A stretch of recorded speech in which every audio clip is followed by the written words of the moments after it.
GERD tak mudah trigger kalau korang konsisten makan 5 makanan ni. Ramai orang struggle dengan GERD ni, lagi-lagi sebab makanan kita ni pedas, berminyak, makanan proses lagi. Kalau keep on makan makanan yang tak sihat ni, GERD kita confirm akan jadi lagi teruk. Tapi kalau tak rawat dengan cara yang betul pun, still akan jadi lagi teruk juga sebenarnya.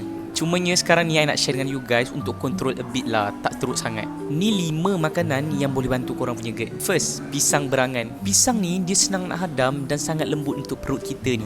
Pisang ni juga dia bantu lindung kita punya lapisan perut. And paling penting, kurangkan irritation lah daripada asid ni. Kedua, oat. Oat ni kan dia sesuai sangat untuk pesakit GERD ni sebab dia boleh serap asid yang terlebih dalam perut ni. At the same time juga dia boleh bantu untuk kita rasa kenyang lebih lama dan tolong penghadaman kita juga. Ketiga, sayur hijau macam brokoli, bayam, kale dan lettuce. Sayur hijau ni dia tinggi fiber, bantu sistem penghadaman, kurangkan gas dalam perut dan paling penting dia akan turunkan asid kita secara semula jadi. Keempat, ikan, lean protein. Ikan ni dia lebih mudah hadam berbanding dengan daging merah. From there dia kurang risiko untuk trigger GERD dan of course lah lebih mesra untuk perut kita ni. Kelima, air halia suam. Halia ni dia ada gingerol tau yang bantu untuk kurangkan radang ataupun inflammation. From there juga dia bantu perut kita untuk menghadam dengan lebih baik. And also dia dapat kurangkan bloating ataupun kembung angin perut ni. If korang start amalkan benda ni, korang punya simptom GERD akan lebih better. But again, you need to understand, still benda ni takkan rawat punca utama GERD ni. Nak tahu cara untuk pulihkan GERD daripada punca dia terus, boleh DM I and akan share macam mana I sembuhkan I punya GERD yang dah 5 tahun sebelum ni untuk long term. Make sure follow supaya tak terlepas fakta-fakta dan tips untuk GERD ni. Borak GERD,